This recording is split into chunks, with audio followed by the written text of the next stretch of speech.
Hello teachers, RPC तरंग पे एक बार फिर से आपका बहुत बहुत स्वागत है। मैं आशा करती हूँ कि आप सब एकदम अच्छे होंगे, आपकी पढ़ाई एकदम अच्छी चल रही होगी, रिवीजन आपका मस्त एकदम शानदार चल रहा होगा। तो इसी सीरीज को आगे बढ़ाते हुए क्या कर रहे हैं हम आज आपके लिए लेके आए हैं चंद्रशेखर आज़ाद, भगत सिंह और सुखदेव। इन तीनों को हम क्या करेंगे, साथ में पढ़ेंगे। इसके अलावा एक और जो अपने क्रांतिकारी नेता हैं सुभाष चंद्र बोस। तो ये चार क्या है आज हम अपनी वीडियो में कवर करने वाले हैं। तो पहले हम क्या करेंगे, क्लास जो 12th की बुक आती है आरबीएससी की, जिसका नाम क्या है भारत का इतिहास। तो मैं आपको बुक का कवर पेज दिखा देती हूँ, एक बार आप देखें। तो ये इस तरह से आपको दिखेगी, क्लास 12 भारत का इतिहास। ये यहाँ पे ऐसे फ़ोटो दिए गए हैं गांधी जी का, सुभाष चंद्र बोस का, स्वामी विवेकानंद का और भगत सिंह का, चाणक्य का, इस तरह से महाराणा प्रताप का। तो ये आपको फ़ोटो दिखेगी और इस बुक को आप क्या कर सकते हैं, ले सकते हैं, किसी भी बुक स्टोर पे मिल जाएगी, या फिर स्कूल में आपको कोई आपके जानकार जो भी पढ़ रहे हैं कोई बच्चे 12th क्लास में जिसके पास हिस्ट्री हो तो उसके पास भी एक बुक मिल जाएगी। तो आप वहाँ से उसको लेके क्या है अपने टॉपिक को देख के उसको पढ़ सकते हैं। तो चलिए इस बुक को आधार बनाते हुए हम क्या करते हैं, आज का जो अपना टॉपिक है इसको शुरू करते हैं बिना आपका समय व्यर्थ करते हुए। तो पहले हम क्या करेंगे, बुक में से कवर करेंगे, देन हम क्या करेंगे अपने शॉर्ट नोट्स का रिवीजन करेंगे। उसके बाद में जो क्या करेंगे, हम इसी वीडियो में क्या है इन चारों के PYQ भी करने की कोशिश करेंगे। तो आप क्या करें, लास्ट तक वीडियो में बने रहें और लास्ट में कमेंट ज़रूर करें कि आपको वीडियो कैसी लगी है। आप क्या करते हैं, वीडियो देखते हैं, लाइक भी नहीं करते, कमेंट भी नहीं करते। पता नहीं आपको ये वीडियो अच्छी लग रही है नहीं लग रही है। तो आप अपनी प्रतिक्रिया ज़रूर दें कि आपको वीडियो कैसी लग रही है। अच्छी लग रही है तो अच्छी प्रतिक्रिया दें, बेकार लग रही है तो बेकार दें। जैसी भी आपको इच्छा हो वैसा आप लिख सकते हैं। कमेंट बॉक्स आपके लिए ही है, मैं सबका रिप्लाई करती हूँ। तो मुझे अच्छा लगेगा अगर आप कमेंट करेंगे। तो ये कंटेंट लाने के लिए बहुत मेहनत लगती है, तो आप इसको लाइक और कमेंट करके अप्रिशिएट कर सकते हैं। तो चलिए सबसे पहले आज हम देखते हैं कि इस बुक में क्या क्या दिया है। तो हमें यहाँ पे पढ़ना है, ये आपको थोड़ा सा लाइट दिख रहा होगा, तो मैं आपको जो बोल रही हूँ वो आप अच्छी तरह सुने, तो ये प्रॉब्लम आपको यहाँ पे नहीं फेस करनी पड़ेगी। हिंदुस्तान सोशलिस्ट रिपब्लिकन एसोसिएशन, इसको क्या है शॉर्ट में हम सॉरी इसको शॉर्ट में हम HSRA भी बोलते हैं। आपने सुना भी होगा HSRA, Hindustan socialist Republic association. तो HSRA के बारे में हम यहाँ पे पढ़ने वाले हैं। तो HSRA पहले पढ़ रहे हैं क्योंकि HSRA से संबंध है किसका, चंद्रशेखर का, भगत सिंह, सुखदेव। तो इनका क्या है यहाँ पे इनसे संबंध है, तो इसलिए क्या है पहले हम बेस बना रहे हैं कि हमें पढ़ना क्या है। तो ठीक है, पढ़ते हैं। यहाँ पे क्या दिया गया है, भारत में 19वीं सदी के अंत में प्रारंभ हुई क्रांतिकारी गतिविधियां प्रथम विश्व युद्ध के समाप्त होते ही शिथिल हो गई थी। और क्रांतिकारी जो थे रास बिहारी बोस, वो तो जापान चले गए थे, ये तो आपको पहले ही बता दिया था रास बिहारी बोस वाली वीडियो में। तो ये रास बिहारी बोस जो है क्या है जापान चले गए थे। और सचिंद्र नाथ सान्याल जो थे वो 1915 को बनारस षड्यंत्र केस में क्या है आजीवन कारावास उनको मिल गया था। किसको, सचिंद्र नाथ सान्याल को 1915 में क्या मिला, बनारस षड्यंत्र केस में क्या मिल गया, आजीवन कारावास मिल गया, मतलब इनको आजीवन जेल हो गई। फिर क्या हुआ, कई क्रांतिकारी नवयुवकों ने महात्मा गांधी द्वारा प्रारंभ किया गया था उसी टाइम पे, मतलब उसके बाद में असहयोग आंदोलन, उसमें क्या किया, भाग लिया। महात्मा गांधी द्वारा असहयोग आंदोलन वापस लिए जाने से क्या हो गया, कई नवयुवक जो क्रांतिकारी गतिविधि में सम्मिलित होना प्रारंभ कर दिए थे। मतलब क्रांतिकारी गतिविधि में ऐड होना शुरू कर दिया था इन्होंने, किसने, क्रांतिकारियों ने, मतलब नवयुवकों ने। फिर क्या हुआ, सचिंद्र जो सान्याल थे उन्होंने जेल से छूटने पर क्या हुआ, नवयुवकों को एकजुट करना प्रारंभ किया। तो ये जब जेल से छूटे सचिंद्र नाथ सान्याल, तो इन्होंने क्या किया, जो नवयुवक थे उनको एक साथ इकट्ठा करना प्रारंभ किया, एकजुट करना प्रारंभ किया। और अक्टूबर 1924 में क्या हो गया, कानपुर में क्रांतिकारियों का एक सम्मेलन हो गया। अब आपके मन में सवाल आएगा असहयोग आंदोलन कब हुआ, तो ये आपको पता ही है 1920 में अपने असहयोग आंदोलन हुआ था। तो इसके कारण क्या क्या थे वो हम गांधी जी वाले उसमें पढ़ेंगे, फिर भी एक बार बता देती हूँ। प्रथम विश्व युद्ध के परिणाम थे, युद्धोत्तर भारत में असंतोष था युद्धकाल में भर्ती और छटनी। रोलेट एक्ट आया था उस टाइम पे ही, जलियांवाला बाग हत्याकांड हो गया था, हंटर कमेटी की रिपोर्ट आई थी और खिलाफत आंदोलन। तो ये सभी कारण जो थे असहयोग आंदोलन करने के लिए पर्याप्त थे, इसलिए गांधी जी के यहाँ पे असहयोग आंदोलन किया। तो यहाँ तक हमने देख लिया था। फिर हमने ये भी देख लिया कि अक्टूबर 1924 में कानपुर में क्या हुआ, क्रांतिकारियों का एक सम्मेलन हो गया। सचिंद्र नाथ सान्याल के प्रयासों से क्या हुआ, हिंदुस्तान रिपब्लिक एसोसिएशन का गठन हुआ। तो इसको क्या बोलते हैं, HRA बोलते हैं। अब यहाँ सोशलिस्ट नहीं है तो HRA होता है ये। तो ये प्रश्न कई बार पूछा गया है कि HRA का गठन किसके प्रयासों से किया गया है, किसने किया, तो सचिंद्र नाथ सान्याल ने किया। तो इसको इम्पोर्टेंट लगाएं और अच्छी तरह पढ़ें। फिर नाम आता है मनमथ नाथ गुप्त, राम प्रसाद बिस्मिल, योगेश चटर्जी, चंद्रशेखर आज़ाद क्या थे, इसके प्रमुख नेता थे। तो ये क्या है, ये प्रमुख नेता भी पूछ सकता है ऑप्शन में देखे, क्योंकि ये RBSC की बुक है, तो जो एग्जामिनर होता है वो यहीं से भी क्वेश्चन लेता है। ज़्यादा टफ क्वेश्चन बनाना होगा तो इसी में से दे देगा कि जो HRA का गठन हुआ था उसमें कौन से नेता शामिल नहीं थे। तो यहाँ से आपको एक हटा देगा और कहीं और से डाल देगा। तो ये आपको याद होना चाहिए कौन कौन थे। तो सचिंद्र नाथ सान्याल तो जो थे मेन थे, इसके अलावा यहाँ पे थे एक तो मनमथ नाथ गुप्त, राम प्रसाद बिस्मिल, योगेश चटर्जी, चंद्रशेखर आज़ाद। मतलब ये 4 प्रमुख नेता भी आपको क्या करने हैं, साथ में याद करने हैं। अब जो ये HRA गठित की गई थी, हिंदुस्तान रिपब्लिक एसोसिएशन, इसमें क्या था, इसका उद्देश्य क्या था, इसका उद्देश्य था सशस्त्र क्रांति के माध्यम से अंग्रेजी साम्राज्य को समाप्त करना। मतलब एक साथ क्रांति करके क्या करना था, जो अंग्रेजी साम्राज्य था, अंग्रेजों ने अपने यहाँ पे साम्राज्य स्थापित कर रखा था, उसको ख़त्म करना था। इसने क्या है, नवयुवकों को इस दल में शामिल किया और हथियार एकत्र करके उन्हें प्रशिक्षित करना प्रारंभ किया। मतलब हथियार इकट्ठे करके क्या है, उनको ट्रेनिंग देना शुरू किया। इसका सैनिक संगठन रिपब्लिक आर्मी था। तो ये भी याद रखें कि इसका सैनिक संगठन क्या था, तो वो नाम आएगा रिपब्लिक आर्मी। और 1924 में क्या हुआ, इस दल ने मतलब HRA ने क्या किया, अपना पर्चा निकाला जिसका नाम क्या था, रिवॉल्यूशनरी। तो ये आपको याद रखना है कि HRA ने कौन सा पर्चा निकाला, तो रिवॉल्यूशनरी निकाला। बाद में इस दल का नाम क्या हो गया, हिंदुस्तान सोशलिस्ट रिपब्लिक एसोसिएशन। मतलब यहाँ पे S भी आ जाएगा, तो HSRA ये बाद में हो गया, पहले क्या था, HRA था। अब आगे पढ़ते हैं काकोरी कांड। तो काकोरी कांड जो है, क्रांतिकारियों को अपने कार्यों के लिए धन की आवश्यकता थी। तो क्रांति करेंगे तो क्या चाहिए, पैसा चाहिए, धन तो चाहिए, हथियार इकट्ठे करने हैं, खाने की व्यवस्था भी करनी है, बहुत सारी चीज़ें करनी पड़ती थी। तो क्या करना था, धन की ज़रूरत थी, हमें पैसे की ज़रूरत थी क्रांतिकारियों को। तो इस कारण से इन्होंने क्या किया, सरकारी जो खजाना था उसको लूटने का एक प्लान बनाया। और 9 अगस्त 1925 को क्या कर लिया इन्होंने, लखनऊ के पास में काकोरी गांव कहाँ पे, लखनऊ में, मतलब लखनऊ के पास में। तो काकोरी गांव के पास में क्या किया इन्होंने, ट्रेन को रोक लिया और सरकारी खजाना जो था क्रांतिकारियों ने लूट लिया। काकोरी कांड के संबंध में बहुत बड़ी संख्या में नवयुवकों को क्या किया गया, अरेस्ट किया गया, उन पर मुकदमा भी चलाया गया, जिसमें क्या हुआ, राम प्रसाद बिस्मिल, अशफाक उल्ला खां, रोशन लाल और राजेंद्र लाहिड़ी को फांसी दे दी गई। तो ये क्वेश्चन पूछेगा हमेशा, मतलब कई बार पूछा भी है, आगे भी पूछ सकता है कि जो काकोरी कांड था उसमें किस किस को फांसी मिली। तो एक तो आएगा राम प्रसाद बिस्मिल जी का नाम, सेकंड आएगा आपके अशफाक उल्ला का, और थर्ड आ जाएगा रोशन लाल जी का। इसके अलावा एक नाम आ जाएगा राजेंद्र लाहिड़ी का।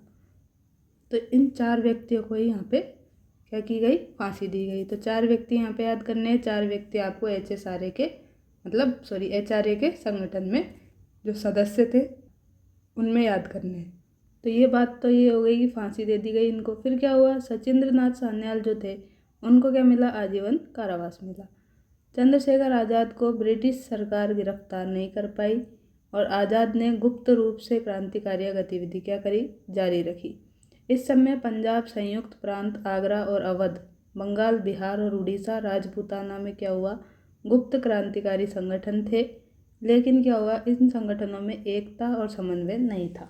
मतलब यूनिटी नहीं थी और कोऑर्डिनेशन यहाँ पे नहीं देखा गया था। कहाँ कहाँ पे? आगरा, अवध, बंगाल, बिहार, उड़ीसा और राजपूताना, मतलब अपने राजस्थान में ये यहाँ पे इनका अभाव देखा गया यूनिटी का और कोऑर्डिनेशन का।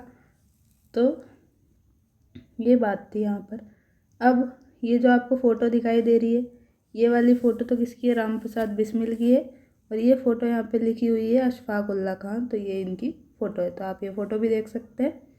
अब नेक्स्ट बात करते हैं, फिर क्या हुआ।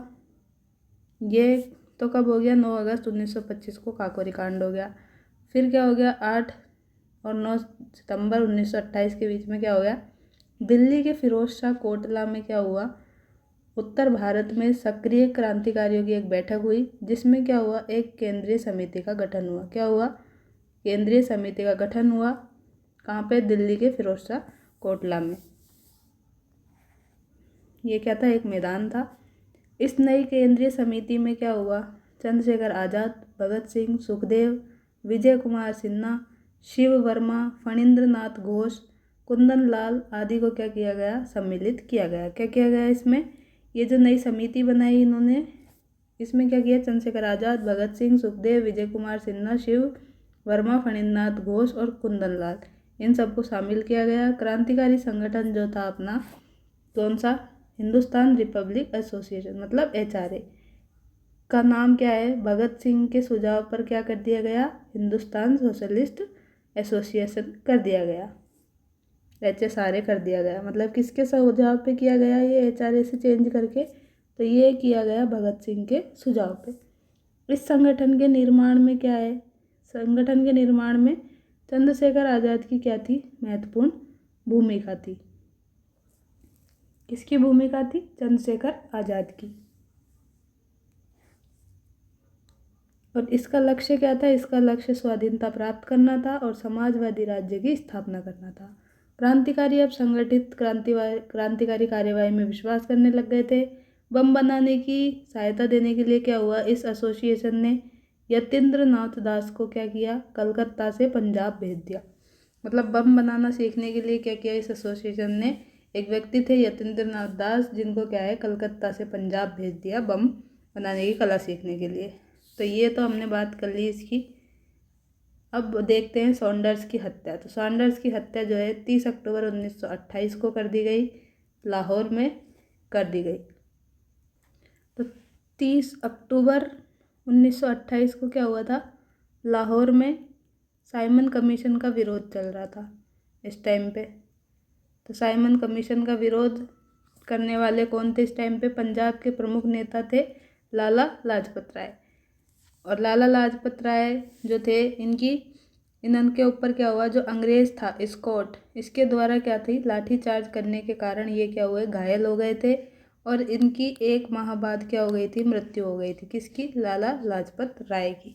तो इनकी मृत्यु कब हो गई थी? ये हमने आगे पढ़ा ही था कि कब हो गई थी मृत्यु। घायल तो ये हो गए 30 अक्टूबर 1928 को, लेकिन मृत्यु की बात हमने पहले की थी। तो ये कब हुई थी इनकी मृत्यु?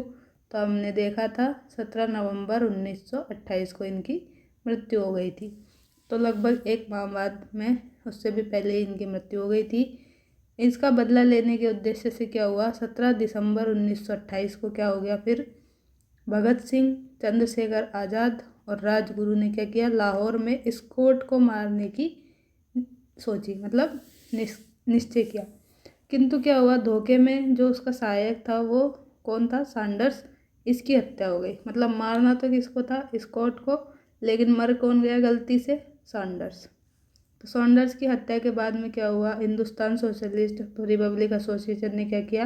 पोस्टर लगाया जिस पे लिखा था कि लाखों लोग के जो चहेते नेता थे, कौन? लाला लाजपत राय। तो चहेते नेता की एक सिपाही द्वारा हत्या पूरे देश का अपमान था।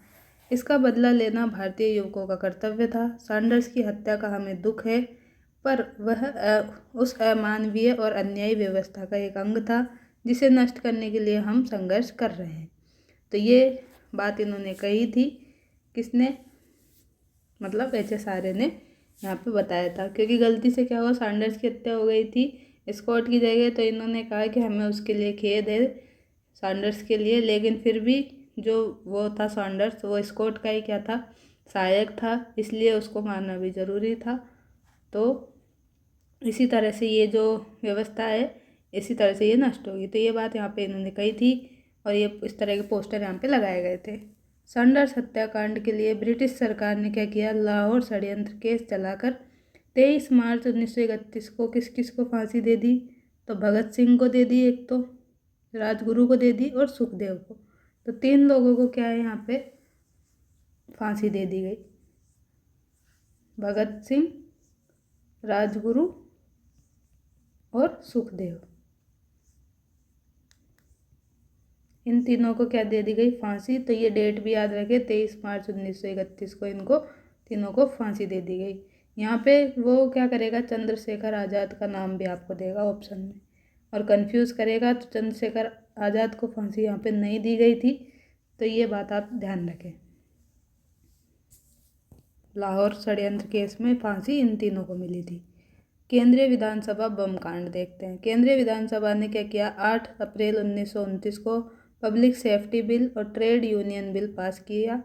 इसी समय भगत सिंह और बटुकेश्वर दत्त ने क्या किया, दिल्ली में केंद्रीय विधानसभा के केंद्रीय हॉल में क्या कर दिया, खाली बेंचों पर बम फेंककर इन बिलों के विरुद्ध अपना विरोध जताया। किस किसने जताया, भगत सिंह ने और बटुकेश्वर दत्त ने।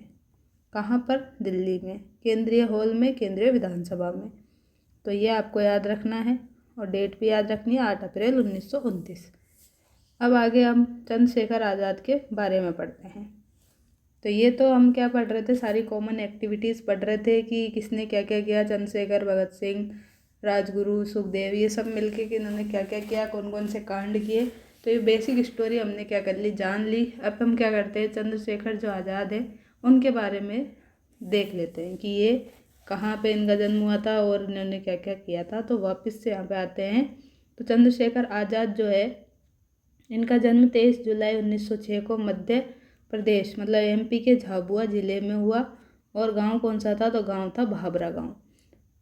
इनके पिता का नाम सीताराम तिवारी था, माताजी का नाम जगरानी देवी था। वे अपने घर को छोड़कर क्या है, काशी आ गए थे और संस्कृत विद्यालय में पढ़ने लगे थे। कौन आ गए थे, जो चंद्रशेखर आज़ाद थे, अपने घर को छोड़कर काशी आ गए थे। काशी कहाँ पे, यूपी में है। और संस्कृत जो स्कूल था उसमें पढ़ने लग गए थे। इन्होंने बनारस में रहते हुए असहयोग आंदोलन में भाग लिया। असहयोग आंदोलन कब हुआ था, अभी हमने देखा 1920 में हुआ और गांधी जी ने इसका नेतृत्व किया था। पकड़े जाने पर जब मजिस्ट्रेट ने इनसे जानकारी मांगी तो अपना नाम क्या है इन्होंने आज़ाद बताया और अपने पिता का नाम इन्होंने क्या बताया, स्वतंत्रता मतलब इंडिपेंडेंस बताया। और माता जी मतलब निवास स्थान क्या बताया, कारागार मतलब जेल बता दिया। तो मजिस्ट्रेट ने क्या हुआ, इस बालक को 14 बेंत की सज़ा सुनाई। और बेंत पढ़ते समय क्या हुआ, इन्होंने वंदे मातरम के नारे लगाए। क्या किया, वंदे मातरम के नारे लगाए। वीरता के लिए बनारस में इनका अभिनंदन किया गया। काकोरी ट्रेन लूट और सैंडर्स की हत्या में आज़ाद ने भूमिका निभाई, जो हमने अभी ऊपर पढ़ी ली थी।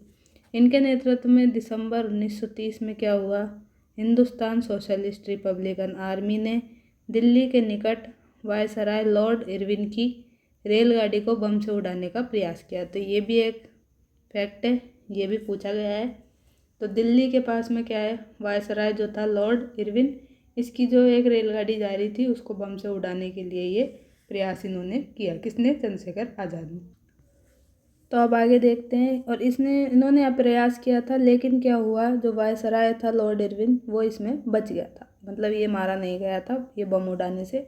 फिर क्या हुआ, 27 फरवरी 1931 को इलाहाबाद का जो अल्फ्रेड पार्क था, कौन सा पार्क है इलाहाबाद में, ये अल्फ्रेड पार्क, इसमें सुखदेव राज से बातचीत के समय इन्हें एक भेदिये ने पहचान लिया और पुलिस को क्या कर दिया, सूचित कर दिया, बता दिया कि यहाँ पे जो है अभी चंद्रशेखर आज़ाद है।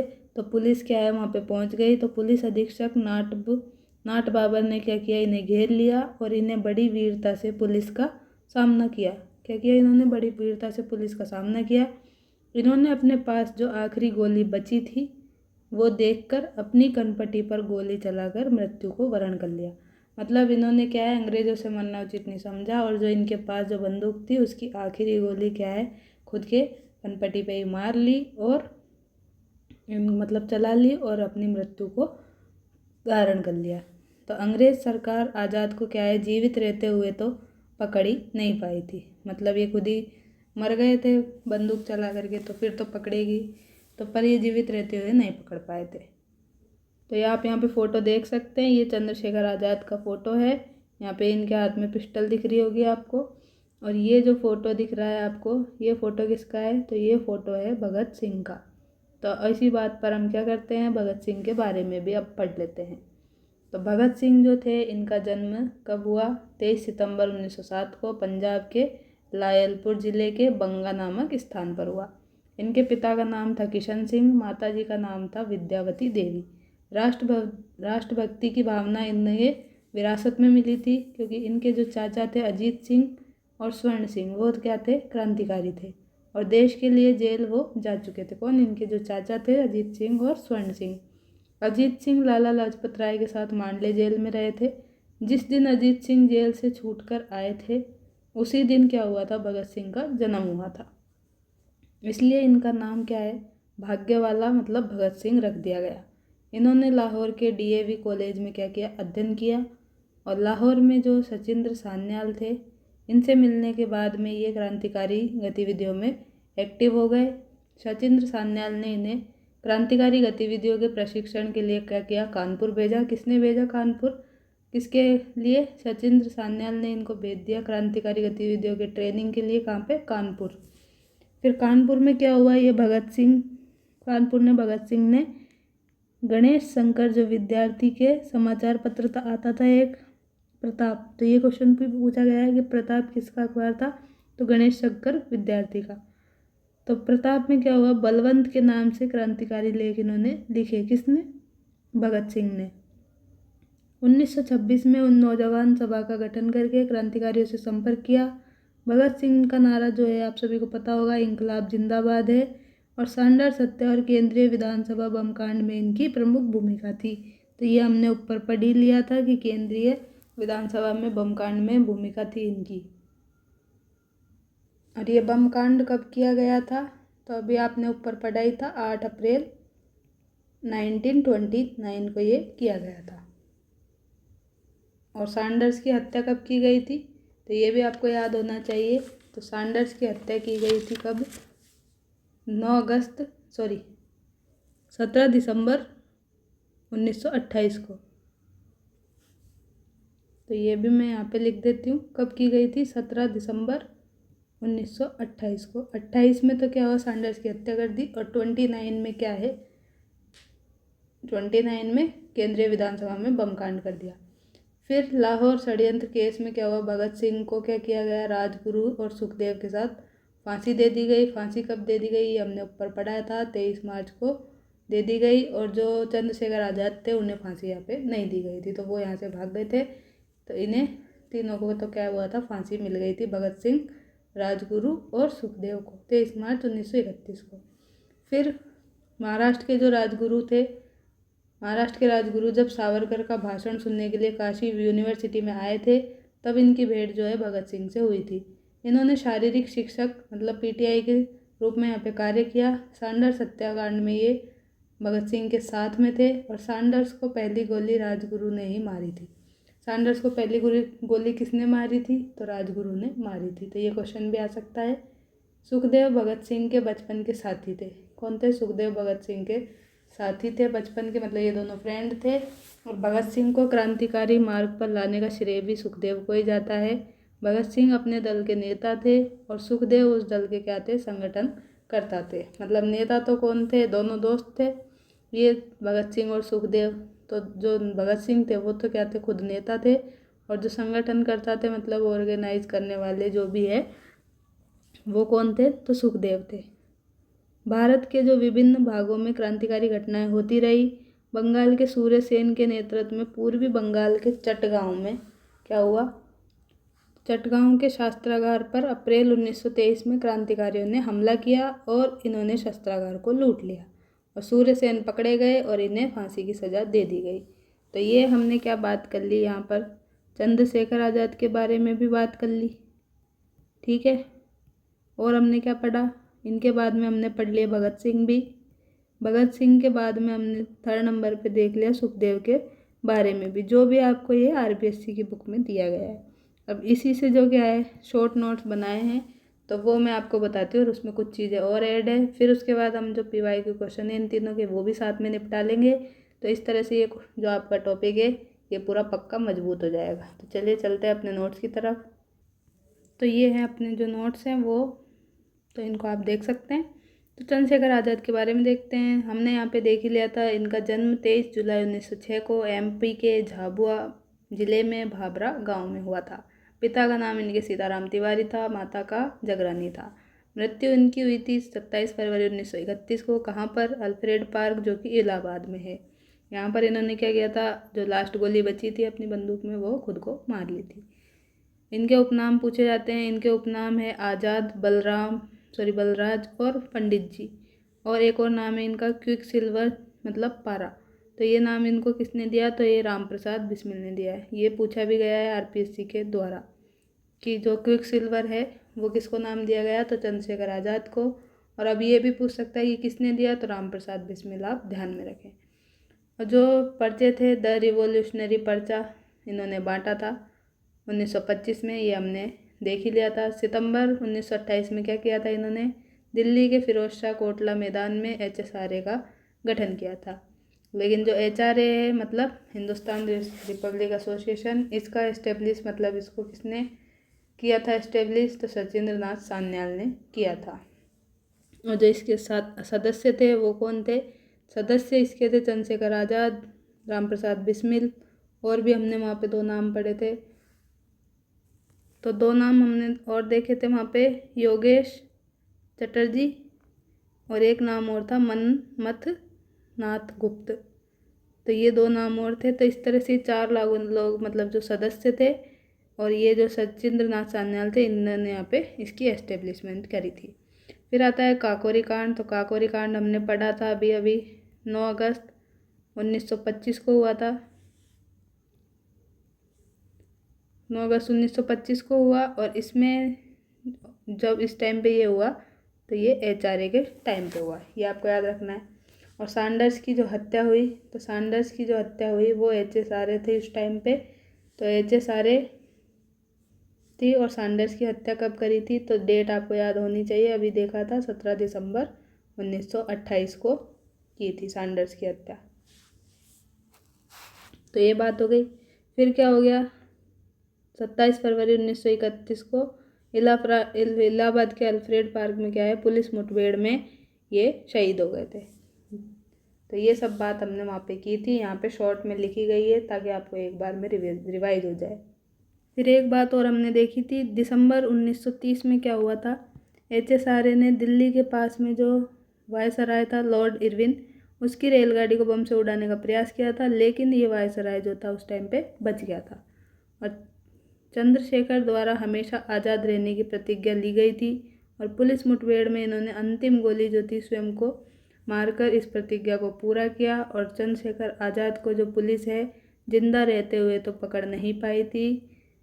तो ये यहाँ पे इस बात का यहाँ पे ये सेंस है, और ये बात हमने पहले भी पढ़ ली थी। तो ये पूरा आपका यहाँ पे रिवीजन हो गया। अब भगत सिंह के बारे में देखते हैं फटाफट से। भगत सिंह जो है, इनका जन्म कहाँ पे हुआ? 27 सितंबर 1907 को पंजाब के लाथलपुर ज़िले में बंगा नामक स्थान पर हुआ। मृत्यु इनकी हो गई 23 मार्च 1931 को लाहौर में। इनको क्या की गई थी? फांसी दी गई थी लाहौर षड्यंत्र केस में। तो 23 मार्च 1931 को फांसी दे दी। और पिता का नाम था इनके किशन सिंह, माता का नाम था विद्यावती कौर। इनके चाचा थे 2, अजीत सिंह और स्वर्ण सिंह, जो दोनों क्या थे? क्रांतिकारी थे। तो बचपन से ही यहाँ पे इनका क्रांतिकारी का माहौल था। और जो इनके चाचा थे अजीत सिंह, वो किसके साथ में जेल में थे?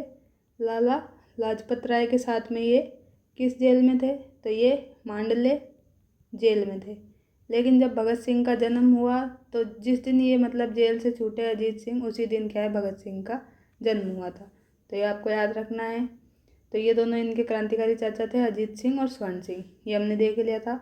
फिर गणेश शंकर विद्यार्थी जो थे, इनके समाचार पत्र हमने देखा था प्रताप, उसमें क्या है, इन्होंने बलवंत के नाम से क्रांतिकारी लेख लिखे थे।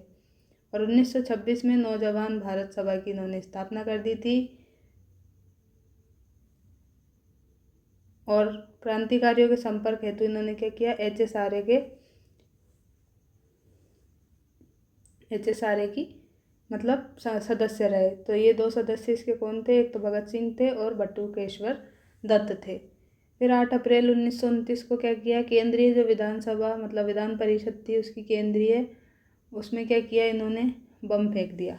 अब बम क्या है, इन्होंने नहीं फेंका था, यहाँ पे बात मिलती है बम फेंकने की, तो बम फेंका गया था बटुकेश्वर दत्त के द्वारा।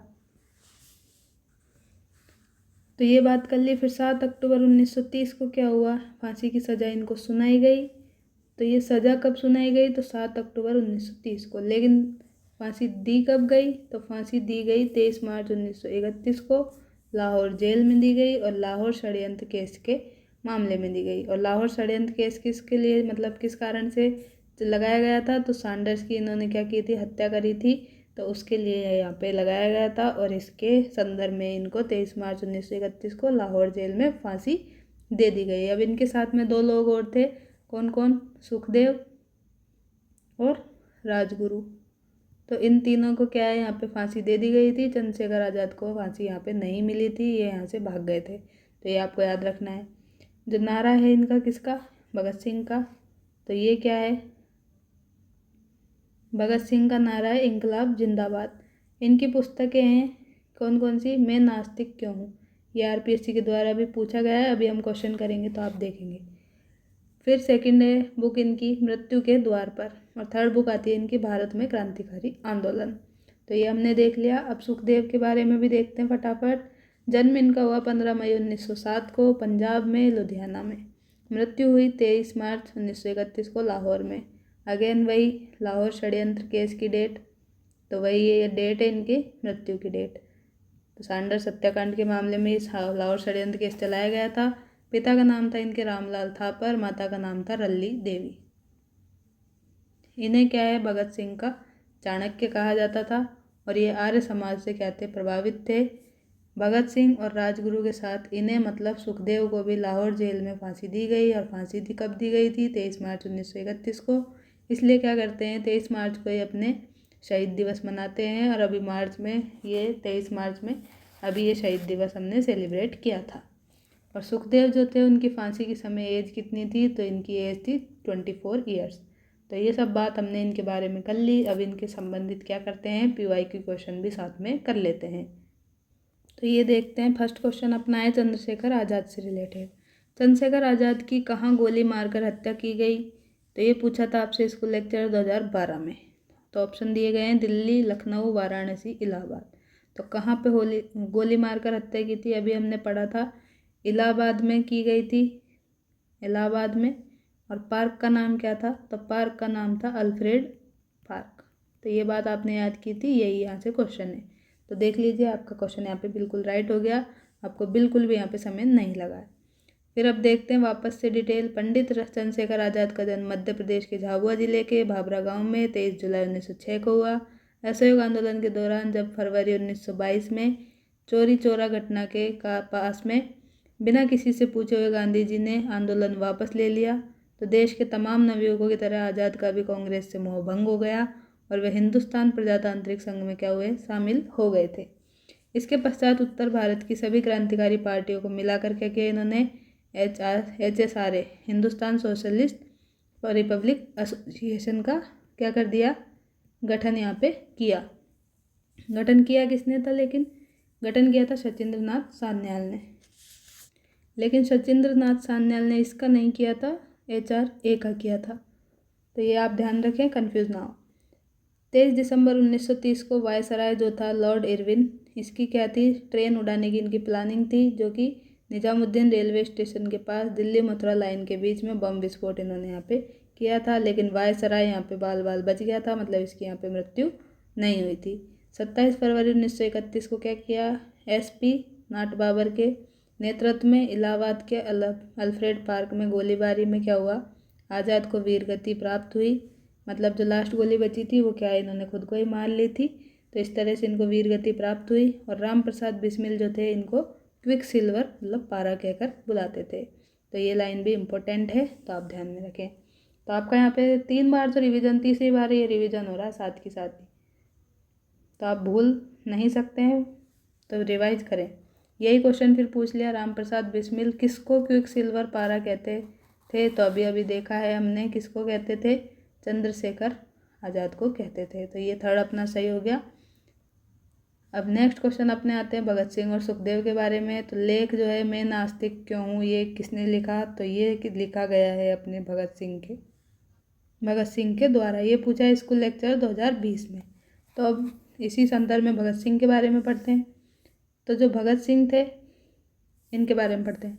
साइमन कमीशन के लाहौर पहुंचने पर क्या हुआ? इसका यहाँ पे विरोध चल रहा था लाहौर में। तो पुलिस सुप्रिटेंडेंट था एक स्कॉट, इसके आदेश पर सैंडर्स के द्वारा क्या है, लाठीचार्ज किया गया। और 17 नवंबर 1928 को क्या हुआ? लाला लाजपत राय की मृत्यु हो गई। तो मृत्यु तो कब हो गई? 17 नवंबर 1928 को। लेकिन क्या हुआ, और ये घायल कब हुए थे? तो घायल हुए थे 30 अक्टूबर को और 1928 में ही। तो 30 में क्या कर दें आप, लगभग मतलब 18 डेज और जोड़ दें तो अपने आ जाएगा 17 नवंबर। तो 17 नवंबर 1928 को क्या हो गया, इनकी मृत्यु हो गई थी।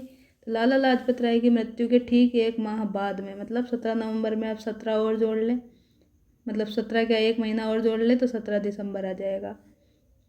तो 17 दिसंबर 1928 को क्या किया, भगत सिंह, राजगुरु, जयगोपाल, चंद्रशेखर आज़ाद ने क्या किया, स्कॉट की जगह सैंडर्स की हत्या कर दी। मतलब मारना तो स्कॉट को था लेकिन सैंडर्स की हत्या हो गई थी, जिसके बारे में क्या किया इन्होंने खेद भी बाद में प्रकट किया था। 7 अक्टूबर 1930 को ट्रिब्यूनल का एक तरफा निर्णय दिया गया, जिसमें भगत सिंह, राजगुरु और सुखदेव को फांसी की सज़ा सुनाई गई। उन्हें 23 मार्च 1931 को शाम 7:33 पर, मतलब 7:33 PM पे क्या हुआ, इनको लाहौर जेल में फांसी दे दी गई।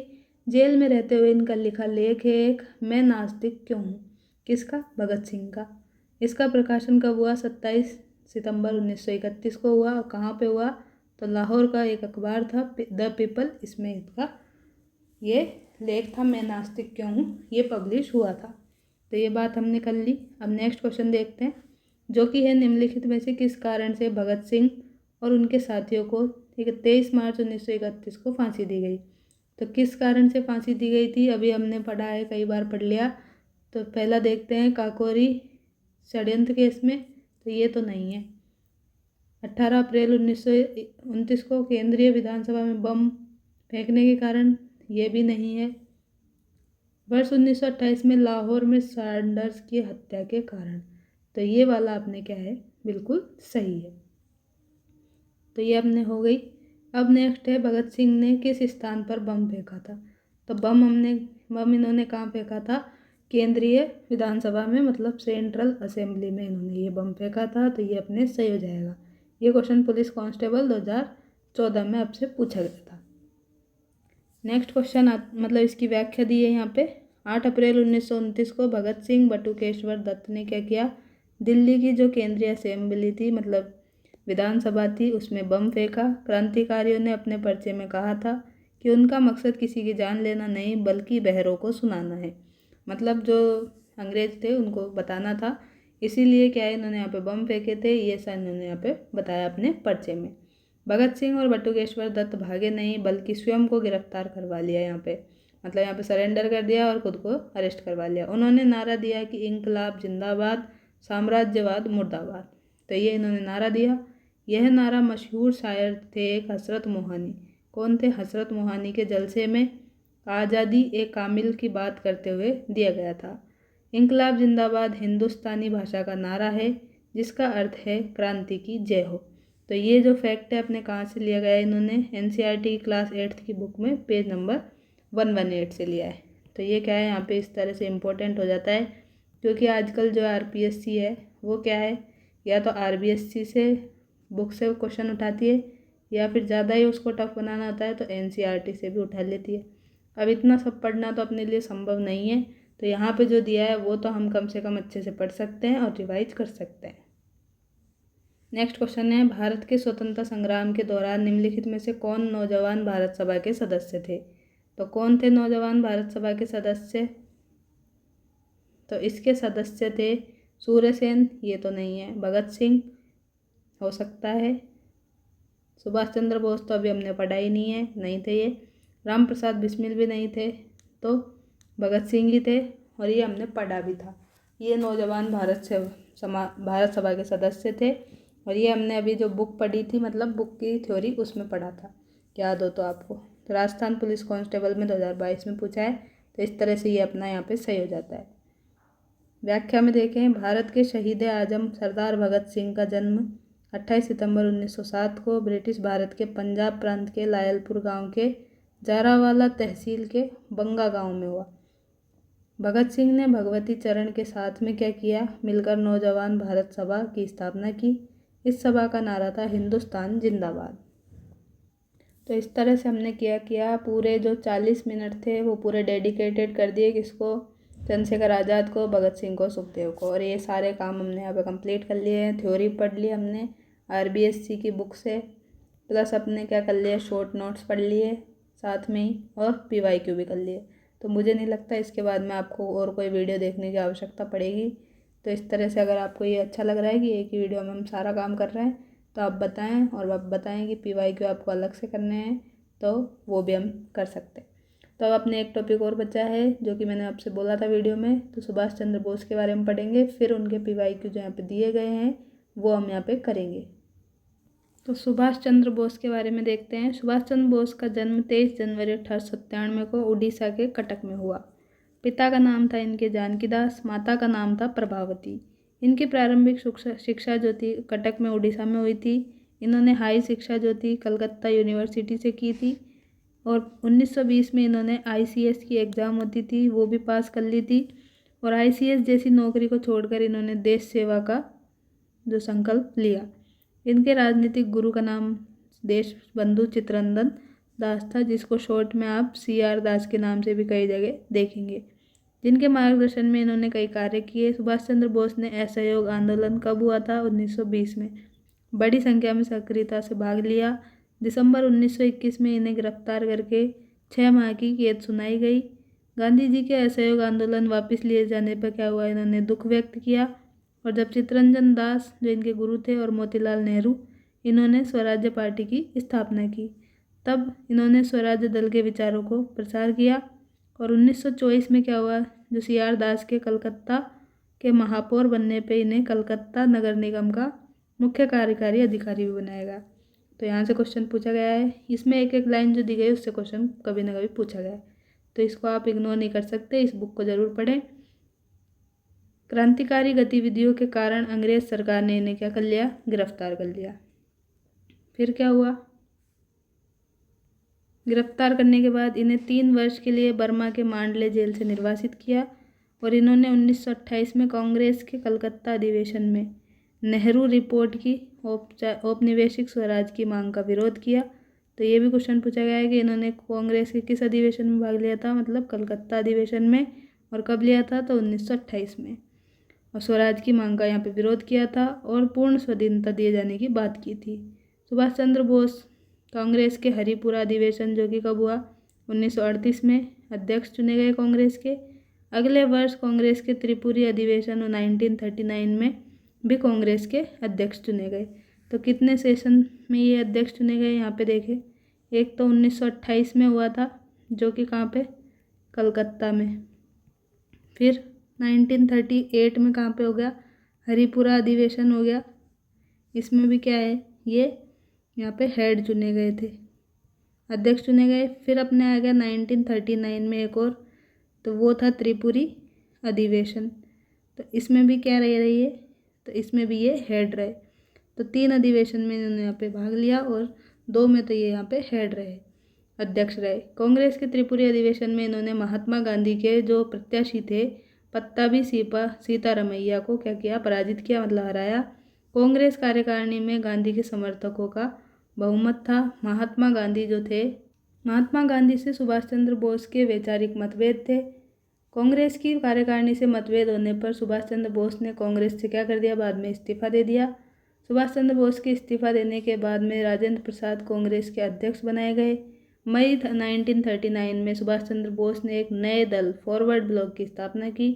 सुभाष चंद्र बोस को आगामी 3 वर्षों के लिए कांग्रेस के किसी भी निर्वाचित पद के लिए प्रतिबंधित कर दिया गया, मतलब आगामी 3 सालों तक ये कांग्रेस में क्या कर सकते थे, कोई भी पद के लिए नहीं आ सकते थे।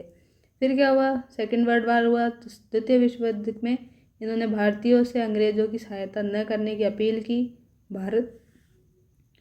वे भारत की स्वतंत्रता के लिए ब्रिटेन के विरोधी देशों से सैनिक सहायता प्राप्त करने के पक्षधर थे। 2 जुलाई 1940 को भारत सुरक्षा कानून के अंतर्गत इन्हें क्या किया, गिरफ्तार कर लिया। जेल में इन्होंने आमरण अनशन शुरू कर दिया। इन्हें जेल से रिहा करके क्या है, कलकत्ता के एलिगन रोड पर स्थित इनके घर पर कड़े पैरों के साथ नज़रबंद कर दिया। तो ये भी पूछ सकते हैं, ज़्यादा टफ बनाएगा तो कलकत्ता में इनका घर कहाँ था, तो एलिगन रोड पे था, जहाँ पे कड़े पैरों के साथ इन्हें क्या है, नज़रबंद कर दिया। और 16 जनवरी 1941 को क्या है, ये अंग्रेज़ों को चकमा दे करके अपने घर से भाग गए। और यहाँ से ये पठान के वेश में छुपते छुपाते क्या है, काबुल पहुँचे और वहाँ से रूस होते हुए जर्मनी के बर्लिन पहुँचे। जर्मनी में सुभाष चंद्र बोस ने हिटलर से मुलाकात की। जर्मनी में इन्हें क्या है, नेताजी कहकर पुकारा जाने लगा। रास बिहारी बोस के निमंत्रण पे सुभाष चंद्र बोस जो है जापान गए और वहाँ पे आज़ाद हिंद फौज जो थी उसकी कमान संभाली। जापानी सूत्रों के अनुसार क्या है, वायुयान दुर्घटना में क्या है, 18 अगस्त 1945 को इनकी मृत्यु हो गई। और इनकी मृत्यु को लेकर आज तक भी संशय की स्थिति बनी हुई है। इस हेतु शाहनवाज आयोग, खोसला आयोग और मुखर्जी आयोग का गठन हुआ था। तो ये सब हमने यहाँ पे इनकी बात कर ली, जो कि अपने इस बुक में दी गई थी। अब और थोड़ी सी बात करते हैं आज़ाद हिंद फौज के बारे में। तो आज़ाद हिंद फौज जो है, द्वितीय विश्व युद्ध में दिसंबर 1941 में जापानियों ने उत्तर मलाया में ब्रिटिश सेना को पराजित कर दिया था। इसके बाद में मलाया में क्या है, कैप्टन मोहन सिंह के मन में आज़ाद हिंद फौज के गठन का क्या है, विचार आया था। और ब्रिटिश भारतीय सेना के जो कैप्टन थे मोहन सिंह, इन्होंने भारतीय सेना के साथ जापानी फौज के समक्ष आत्मसमर्पण कर दिया। और फरवरी 1942 को सिंगापुर के पतन के बाद 40,000 भारतीय युद्ध बंदियों को जापानी मेजर कौन था, फूजीहारा ने क्या है, कैप्टन मोहन सिंह को सौंप दिया। कितने बंदियों को, 40,000 भारतीय युद्ध बंदियों को। फिर क्या हुआ, 23 जून 1942 को बैंकॉक में रास बिहारी बोस की अध्यक्षता में भारतीय स्वतंत्रता लीग की स्थापना की गई। बैंकॉक सम्मेलन में ये निश्चय किया गया कि भारतीय सैनिक जो हैं और पूर्व एशिया के भारतीय नागरिकों को लेकर भारतीय राष्ट्रीय सेना बनाई जाएगी। 1 सितंबर 1942 को भारतीय युद्ध बंदियों को आज़ाद हिंद फौज की स्थापना की गई। तो यहाँ पे आप देख सकते हैं क्या कि भारतीय स्वतंत्रता लीग की स्थापना तो कब की गई, तो ये की गई 23 जून 1942 को। और आज़ाद हिंद फौज की कब की गई, तो ये की गई 1 सितंबर 1942 को। तो है तो दोनों 42 में ही, एक तो 23 जून को है, एक 1 सितंबर को है। तो आज़ाद हिंद फौज की हो गई और भारतीय स्वतंत्रता लीग की हो गई। इसकी पहली डिवीज़न के बाद में के साथ ही नियमतः इसकी स्थापना 1 सितंबर 1942 को हो गई। रास बिहारी बोस द्वारा निमंत्रण मिलने पर सुभाष चंद्र जो बोस है वो जर्मनी पनडुब्बी के द्वारा कहाँ पहुँच गए, जापान पहुँच गए। जून 1943 में सुभाष चंद्र बोस जो है जापान के टोक्यो पहुँच गए। सुभाष चंद्र बोस ने टोक्यो में रेडियो पर ब्रिटिश शासन के विरुद्ध सशस्त्र क्रांति की घोषणा की। सुभाष चंद्र बोस सिंगापुर पहुँचे। फिर क्या हुआ, सिंगापुर पहुंचकर 4 जुलाई 1943 को रास बिहारी बोस ने पूर्व एशिया में भारतीय स्वाधीनता आंदोलन का नेतृत्व सुभाष चंद्र बोस को सौंप दिया। सुभाष चंद्र बोस ने जो है भारतीय स्वतंत्रता लीग के अध्यक्ष चुने गए। सुभाष चंद्र बोस ने 21 अक्टूबर 1943 को क्या किया, सिंगापुर के केथ हॉल में अस्थायी भारतीय सरकार की स्थापना की घोषणा कर दी। फिर जापान, जर्मनी, इटली, बर्मा, चीन, थाईलैंड, फिलीपींस, मंचूरिया आदि की सरकारों ने क्या किया, आज़ाद हिंद फौज की अस्थायी सरकार को मान्यता प्रदान कर दी। सुभाष चंद्र बोस ने जापान के सेना अध्यक्ष को इस बात के लिए सहमत कर लिया कि भारत बर्मा सीमा पर आज़ाद हिंद फौज भी जापानी सेना के साथ क्या करेगी, अंग्रेजी सेना के विरुद्ध युद्ध करेगी। तो इस बात के लिए क्या किया इन्होंने जापान के सेना अध्यक्ष को मना लिया था। सुभाष चंद्र बोस ने आज़ाद हिंद फौज के जो सैनिक थे उनके समक्ष क्या किया, दिल्ली चलो का नारा दिया। उन्होंने अपने भाषण में कहा कि तुम मुझे खून दो, मैं तुम्हें आज़ादी दूंगा। सुभाष चंद्र बोस ने महात्मा गांधी के लिए राष्ट्रपिता शब्द का प्रयोग किया। तो ये भी क्वेश्चन पूछा गया है कि राष्ट्रपिता शब्द महात्मा गांधी के लिए किसने यूज किया, तो सुभाष चंद्र बोस ने किया। उन्होंने रेडियो पर गांधी को संबोधित करते हुए कहा कि भारत की स्वाधीनता का आखिरी युद्ध प्रारंभ हो चुका है। राष्ट्रपिता भारत की मुक्ति के लिए इस पवित्र युद्ध में हम आपका आशीर्वाद और शुभकामनाएं चाहते हैं। आज़ाद हिंद फौज का मुख्यालय कहाँ था? रंगून में और सिंगापुर में बनाया गया। गांधी, सुभाष और नेहरू ब्रिगेड बनाई गई। झांसी रानी रेजिमेंट के रूप में महिलाओं का दल बनाया गया। अंडमान और निकोबार टापुओं को अधिकार में लेकर आज़ाद हिंद की अस्थायी सरकार ने अंडमान का नाम क्या कर दिया? शहीद द्वीप कर दिया। और निकोबार का नाम क्या कर दिया? स्वराज द्वीप कर दिया। इन द्वीपों पर क्या है? भारत का झंडा फहराया गया। आज़ाद हिंद फौज के सैनिकों ने जापानी फौज के साथ कोहिमा पर कब्जा करके भारत का तिरंगा झंडा फहराया। आज़ाद हिंद फौज इम्फाल तक पहुंच गई। जून 1944 में जापान आगे नहीं बढ़ सका और आज़ाद हिंद फौज को रसद सामग्री, गोला बारूद, दवाइयों की कमी के कारण बहुत सारी परेशानियां उठानी पड़ी। अगस्त 1945 में जापान ने अपनी पराजय के बाद आत्मसमर्पण कर दिया। सुभाष चंद्र बोस ने 18 अगस्त 1945 को फार्मोसा के ताइहोकू हवाई अड्डे से विमान से जैसे ही रवाना हुए, विमान में आग लग गई और जापानी सूत्रों के अनुसार सुभाष चंद्र बोस को घायल अवस्था में हॉस्पिटल ले जाया गया, लेकिन वहां पे उनको मृत घोषित कर दिया गया। तो ये सब बात यहाँ देखी। अब जो जापान का युद्ध था उसमें पराजय के बाद भी आज़ाद हिंद फौज के अधिकारी जो थे और सैनिक थे उनको गिरफ्तार करके युद्धबंदी के रूप में भारत में लाया गया। शहनवाज खां, गुरुदयाल सिंह ढिल्लो और कर्नल सहगल जो थे, इन पर दिल्ली के लाल किले पर मुकदमा चलाया गया। आज़ाद हिंद फौज के जो अधिकारी और सैनिक थे इनकी रिहाई के लिए देश में आंदोलन हुआ। भूलाबाई देसाई, तेज बहादुर सप्रू, कैलाश नाथ काटजू, आसफ अली और जवाहरलाल जो नेहरू थे, इन्होंने बचाव पक्ष के वकील के रूप में न्यायालय में इन अधिकारियों के मुकदमे की पैरवी की। सैनिक न्यायालय ने इन अधिकारियों को क्या कर दिया? मृत्युदंड की सजा सुना दी। लेकिन पूरे देश में इस निर्णय के विरुद्ध जन आंदोलन हुआ। भारतीय जनता की तीखी प्रतिक्रियाओं को देखते हुए तत्कालीन वायसराय कौन था उस टाइम पे? लॉर्ड वेवेल ने क्या है? अपने विशेषाधिकार का प्रयोग करते हुए इनकी सज़ा को माफ़ कर दिया। तो जो किसने माफ़ किया इनकी सज़ा को? तत्कालीन वायसराय लॉर्ड वेवेल ने माफ़ कर दिया। आज़ाद हिंद फौज के त्याग और बलिदान ने भारतीयों के मन में स्वतंत्रता की भावना को और तीव्र कर दिया। अब जो लोग थे वो शीघ्र स्वतंत्रता प्राप्त करना चाहते थे और आज़ाद हिंद फौज के सैनिकों के बचाव के लिए चलाए जा रहे आंदोलन में शामिल हो गए। राजनीतिक दलों का साथ देने लगे। राजनीतिक दलों का जो साथ दे रहे थे व्यवसायी, भारतीय, ब्रिटिश सैनिक, युवा आदि बहुत बड़ी संख्या में इनके बचाव के पक्ष में आ गए।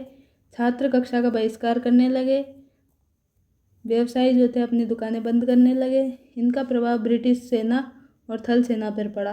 फरवरी 1946 में बम्बई की जो सेना थी, मुंबई की सेना के विद्रोहियों ने आज़ाद हिंद फौज के सिपाहियों को क्या किया? छोड़ने की मांग की। गुप्तचर ब्यूरो के निदेशक आज़ाद हिंद फौज के सैनिकों को रिहा करने के लिए चलाए जा रहे आंदोलन के बारे में कहा कि शायद ही कोई और मुद्दा हो जिसमें भारतीय जनता ने इतनी दिलचस्पी दिखाई हो, और यह कहना गलत नहीं होगा कि जिसे इतनी व्यापक सहानुभूति मिली हो। तो ये बात यहाँ पे कही गई है। इसी के साथ में क्या है, ये सुभाष चंद्र बोस की जो भी अपनी थ्योरी थी वो कंप्लीट होती है। अब चलते हैं अपने शॉर्ट नोट्स की तरफ में। तो एक बार फिर से रिवाइज करेंगे और फिर हम देखेंगे इनके PYQ क्वेश्चन। तो इस तरह से अगर आपको ये वीडियो अच्छी लग रही है तो वीडियो को लाइक कर दिया कीजिए, कमेंट कर दिया कीजिए। मैं सबका कमेंट पढ़ती हूँ और रिप्लाई करने की पूरी कोशिश करती हूँ। और आप सबका मतलब एक ही कमेंट आ रहा है कौन सी बुक है, तो आपको पता है कि दिशा पब्लिकेशन की ये बुक है और RPSC फर्स्ट ग्रेड के लिए भी ये अलग से आती है, तो आप ये बुक ले सकते हैं। और टेलीग्राम पे आपको इसका लिंक मिल जाए, मतलब PDF डली हुई है, तो आप वहाँ पे बुक का कवर पेज देख सकते हैं और इस बुक को ख़रीद भी सकते हैं अपने रिवीजन के लिए। कौन सी बुक? जो PYQ की बुक है अपनी, वो। तो यहाँ पे अपने रिवीजन में आ गए अपने नोट्स के ऊपर। सुभाष चंद्र बोस के बारे में, इनका जन्म जो है 23 जनवरी 1897 को उड़ीसा के कटक में हुआ। मृत्यु इनकी हो गई 18 अगस्त 1945 को। इनकी प्रारंभिक शिक्षा कटक में ही हुई, जो कि उड़ीसा में है। हायर एजुकेशन इनकी कलकत्ता यूनिवर्सिटी से हुई। पिता का नाम इनके जानकीनाथ बोस है। माता जी का नाम प्रभावती देवी है। अब जो इनके राजनीतिक गुरु थे वो कौन है? चित्तरंजन दास हैं, जिनको CR दास भी कहते हैं। और CR दास को नेशनल कॉलेज का प्राचार्य भी बनाया गया था। और जो सुभाष चंद्र बोस थे, इन्होंने क्या किया था, 1920 में ICS की परीक्षा पास कर ली थी। और 1920 में इन्होंने क्या किया, असहयोग आंदोलन में पहली बार भाग लेकर राजनीतिक आंदोलन में प्रवेश किया था। फिर प्रिंस ऑफ वेल्स के विरोध के कारण ये पहली बार 1921 में क्या करे, जेल गए 6 माह के लिए। फिर 1924 में जो है कलकत्ता के महापौर चुने गए और कलकत्ता नगर निगम के महापौर चुने गए। इसके अलावा महापौर के अलावा ये यहाँ पे मुख्य कार्यकारी अधिकारी भी रहे। फिर यूरोप प्रवास के दौरान इन्होंने एमिली सेंकल से मुलाकात की और यहाँ पे प्रेम विवाह यहाँ पे इन्होंने कर लिया। एमिली सेंकल से इन्होंने मतलब शादी कर ली। और फिर इनसे इनकी क्या है, एक बेटी हुई जो कि जिनका नाम था अनीता बोस। कांग्रेस के 2 अधिवेशनों की इन्होंने अध्यक्षता की, जो कि मैं बता ही चुकी थी आपको। हरिपुरा अधिवेशन की 1938 में, देन 1939 में त्रिपुरी अधिवेशन की। और एक और अधिवेशन वहाँ पे आपको बताया था, तो ये था अपने 1928 में कलकत्ता अधिवेशन, जिसमें क्या इन्होंने अध्यक्षता नहीं की थी, लेकिन यहाँ पे क्या किया था, इन्होंने पूर्ण स्वराज की यहाँ पे मांग की थी। तो ये बात हमने वहाँ पे देखी थी, तो यहाँ पे भी लिख लेते हैं। फिर क्या हुआ, फॉरवर्ड ब्लॉक जो है कि एक राजनीतिक संगठन था, इसकी स्थापना कब की, तो ये 1939 में की। फिर जियाउद्दीन पठान के वेश में ये क्या है, बर्लिन पहुँचे, जो कि काबुल में था, यहाँ पहुँचे। और कलकत्ता में क्या है, एक मौलवी के वेश में क्या है, ये फिर पेशावर पहुँचे। और बर्लिन में अपना नाम क्या रखा इन्होंने, ऑरलैंडो मंजेटा, इटालियन मंजेटा रखा। और पासपोर्ट जो था बनवाकर रूस पहुंच गए। फिर 1941 में ये रूस से जर्मनी चले गए। और जर्मनी में क्या किया इन्होंने, फ्री इंडिया सेंटर की स्थापना कर दी। और फिर 1943 में मत्सुदा नाम से ये जापान पहुंचे। फिर जर्मन पनडुब्बी थी जिसका नाम था यू-बोट, इससे ये यहाँ पे जापान पहुंचे थे। और इन्होंने पहला नारा क्या दिया था, जय हिंद का नारा दिया था।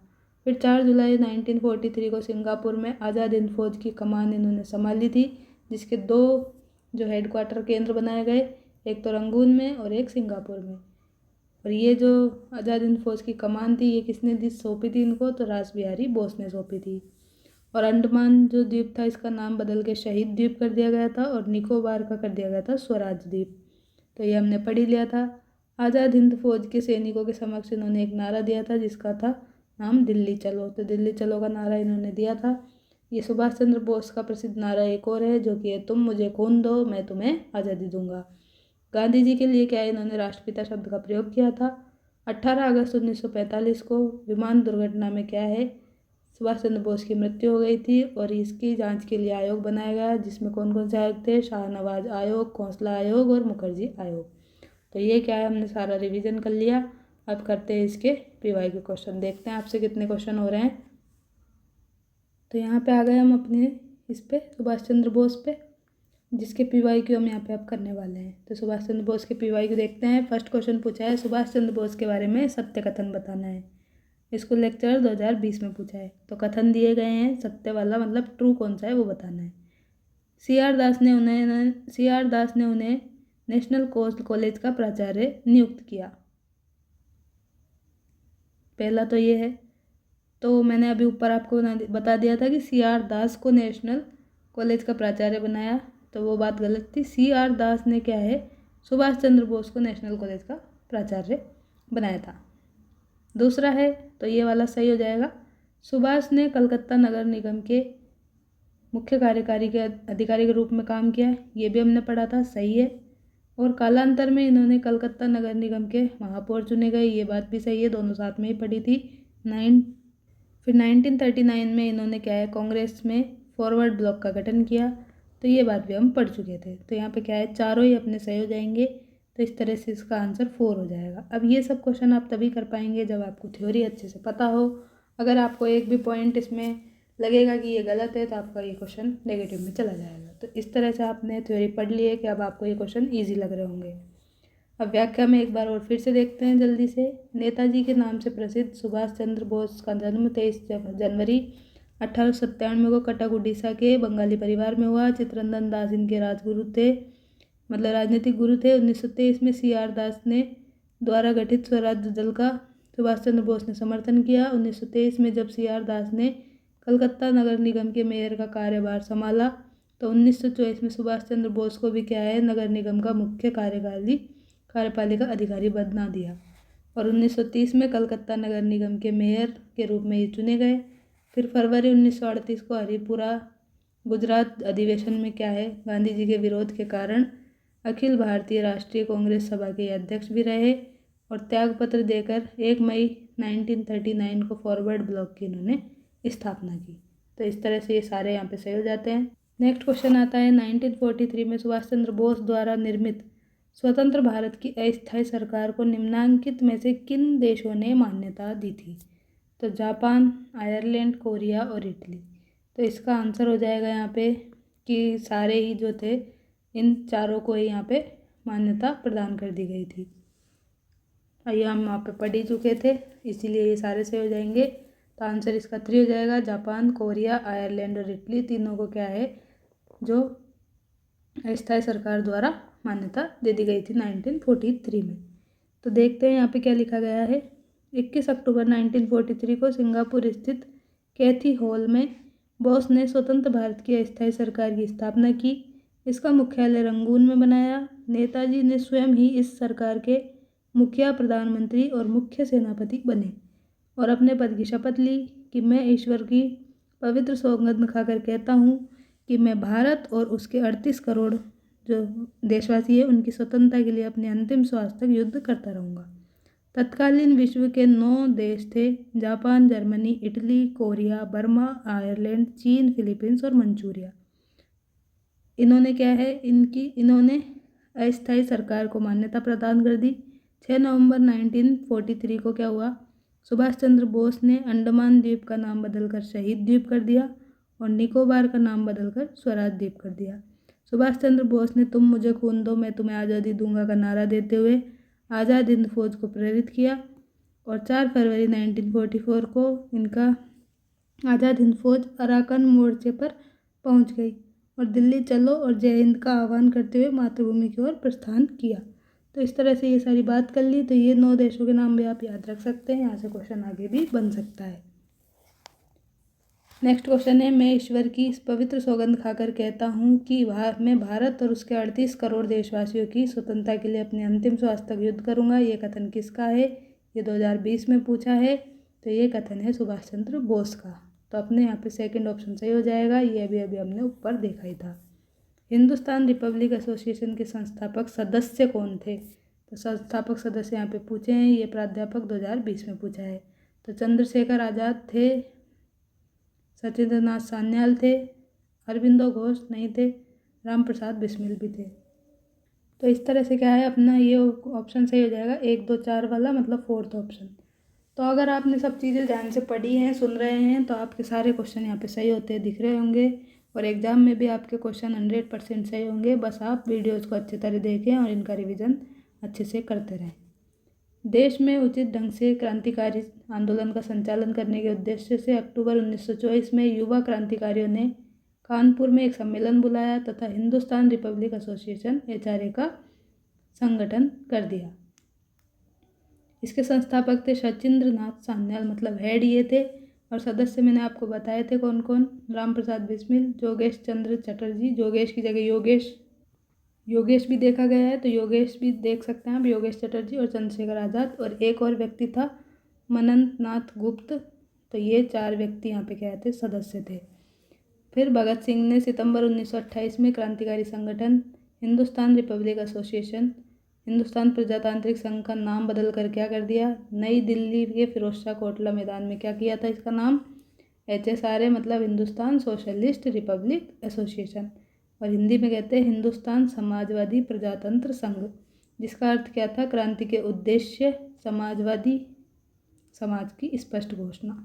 तो इस तरह से ये क्वेश्चन यहाँ पे खत्म होता है। नेक्स्ट क्वेश्चन है अपना, निम्नलिखित में से कांग्रेस की किस अधिवेशन की अध्यक्षता सुभाष चंद्र बोस ने की थी? तो 2 अधिवेशन की यहाँ पे इन्होंने क्या की थी, अध्यक्षता की थी, जो कि मैं आपको बता ही चुकी हूँ। तो एक बार आप फटाफट से बताएं कि कौन कौन से अधिवेशन थे। तो इनके अधिवेशन था, एक तो 1938 का हरिपुरा अधिवेशन, और फिर 1939 में आता है कौन सा, त्रिपुरी अधिवेशन। तो दोनों की इन्होंने अध्यक्षता की थी। अब देख लेते हैं ऑप्शन में क्या है। तो अहमदाबाद तो नहीं है, हरिपुरा है तो ये सही है, कलकत्ता भी नहीं है। कलकत्ता की इन्होंने क्या थी, मतलब भाग तो लिया था लेकिन यहाँ के ये हेड नहीं रहे थे, इसलिए ये वाला गलत हो जाता है। बेलगांव की नहीं की थी, तो इस तरह से सेकंड वाला सही है। तो ये 2 बार पूछा है प्राध्यापक में, 2016 में भी, 2022 में भी। तो आगे भी इसी टाइप के क्वेश्चन पूछ सकता है कि कहाँ कहाँ पे हेड थे। तो इन दोनों की तो हेड थे और यहाँ पे कलकत्ता में ये हेड नहीं थे। यहाँ पे क्या किया था इन्होंने, स्वराज की मांग की थी। तो देखते हैं, सुभाष चंद्र बोस ने 2 बार भारतीय राष्ट्रीय कांग्रेस के अध्यक्ष निर्वाचित हुए। पहली बार 1938 में हरिपुरा कांग्रेस अधिवेशन में निर्वाचित हुए। इस समय सुभाष की उम्र महज 41 ईयर थी और वे अब तक के सबसे मतलब जो अध्यक्ष थे उनमें सबसे युवा थे, यंग थे। अपने अध्यक्षीय संबोधन के समय सुभाष चंद्र बोस ने हिंदी भाषा के लिए रोमन लिपि लागू करने की वकालत की थी। और दूसरी बार ये जो है 1939 में त्रिपुरी अधिवेशन में गांधी जी के विरोध में पुनः कांग्रेस के अध्यक्ष बने। और इन्होंने हराया किसको था, तो गांधी जी की तरफ से जो थे पत्ताभी सीताराम है उनको यहाँ पे हराया था। लेकिन बाद में इन्होंने कांग्रेस से इस्तीफा देकर फॉरवर्ड ब्लॉक की स्थापना की। कब की, 1 मई 1939 को। तो ये बात हमने कर ली। नेक्स्ट क्वेश्चन है, सुभाष चंद्र बोस भारतीय राष्ट्रीय कांग्रेस के अध्यक्ष कितनी बार रहे। तो कितनी बार रहे, याद हो ही गया होगा। 2 बार तो अध्यक्ष रहे, 1 बार क्या है, स्वराज की मांग की थी। तो कहाँ पे की थी, कलकत्ता अधिवेशन में की थी। तो ये आपको याद होना चाहिए। तो ये बात हो गई। नेक्स्ट क्वेश्चन है, सुभाष चंद्र बोस ने निम्न में से किस अधिवेशन की अध्यक्षता की। तो अगेन वही आ गया है, 1938 में तो किसकी की, अभी अभी देखा हमने, हरिपुरा अधिवेशन की। 1939 में किसकी की थी, त्रिपुरी अधिवेशन की। तो ऑप्शन में देख लेते हैं क्या है। रामगढ़ तो गलत है, फैजपुर भी गलत है, त्रिपुरी अपना सही है, लखनऊ भी गलत है।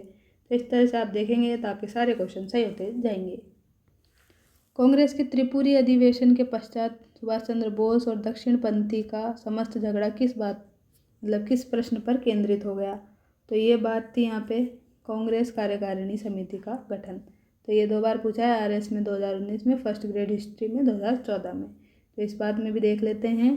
कांग्रेस के त्रिपुरी अधिवेशन के पश्चात क्या हुआ, सुभाष चंद्र बोस और कांग्रेस के जो दक्षिणपंथी नेता थे इनके मध्य झगड़ा हो गया था और कांग्रेस कार्यकारिणी समिति का जो गठन था इसके प्रश्न पर केंद्रित एक ये हो गया था। गोविंद वल्लभ पंत द्वारा प्रस्ताव प्रस्तुत करने के बाद सुभाष चंद्र बोस से कहा गया कि वे गांधी जी के इच्छा अनुसार अपनी कार्य समिति बनाएं, लेकिन गांधी जी ने अस्वीकार करके सुभाष से अपनी मर्जी की कार्य समिति बनाने के लिए कहा। तो सुभाष चंद्र बोस चाहते थे कि कांग्रेस कार्य समिति में नए विचारों के लोग हों, लेकिन परंतु वे कार्य समिति की घोषणा भी नहीं कर रहे थे।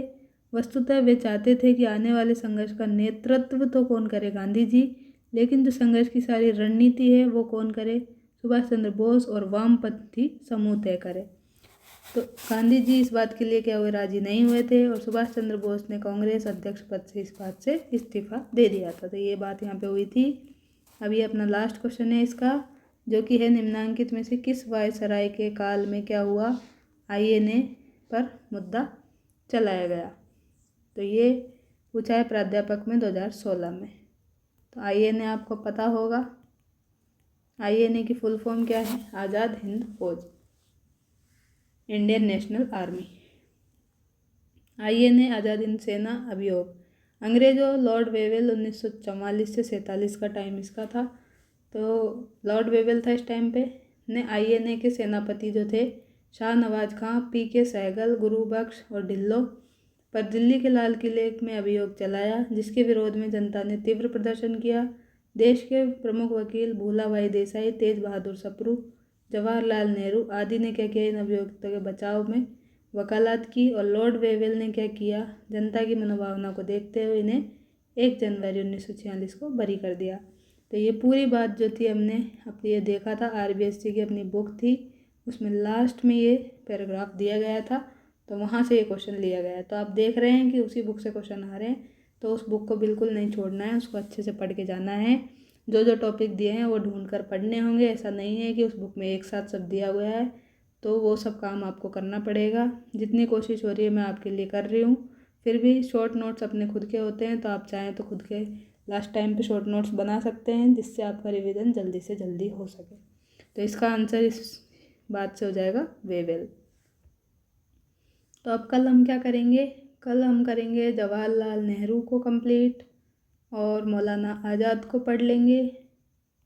इसके अलावा हम करेंगे भीमराव अंबेडकर, और एक और कौन बच गए आपके, और लास्ट में बच गए एक और सरदार वल्लभ भाई पटेल। तो इन सबको क्या है कल की वीडियो में कवर करने की कोशिश करेंगे। शेड्यूल आपका टेलीग्राम चैनल पर डला हुआ है कि कैसे कैसे आपको क्लास आ रही है। तो आप क्या करें, क्लास देखने से पहले जो है आपने जो भी थ्योरी पढ़ी है या फिर MCQ फॉर्म में जैसे भी पढ़ा है, तो उसको एक बार रिवाइज करके ज़रूर आएँ, ताकि आपकी जो तैयारी है बिल्कुल बेहतर हो सके। और इसी सीरीज़ में ये जो अपने यहाँ पे वीडियोस आ रही है, तो आपकी राय यहाँ पे आप कुछ भी दे सकते हैं, जो भी आप देना चाहें कि वीडियो कैसी लग रही है, क्या इम्प्रूव करने की ज़रूरत है, या फिर जो भी चल रहा है बिल्कुल सही चल रहा है, आपकी एग्ज़ाम ओरिएंटेड है। यहाँ पे मैं जो अब आपको पढ़ाती हूँ 1 घंटे से 1.5 घंटे के बीच की अपनी क्लास रहती है, तो इसमें हम कोई भी टाइप की बकवास नहीं करते हैं, सिर्फ अपनी पढ़ाई करते हैं और अपनी तैयारी को बूस्टअप करते हैं। तो अगर आपको ये अच्छी लग रही है तो अपने दोस्तों की तैयारी भी अच्छे से करवाएं, ताकि उनका भी आपके साथ सिलेक्शन हो सके और आपकी क्या है अच्छी सी नौकरी मिल पाए। तो इसी सीरीज़ के साथ में मतलब इसी बात के साथ में क्या है, मैं अपनी बात को यहाँ पे विराम देती हूँ और आपकी तैयारी अच्छी चले, तो इसी बात की आपसे अपेक्षा करती हूँ। तो वीडियो को लाइक कर दें, चैनल को सब्सक्राइब कर दें। मिलते हैं नेक्स्ट वीडियो में, तब तक के लिए thank you, take care, bye bye.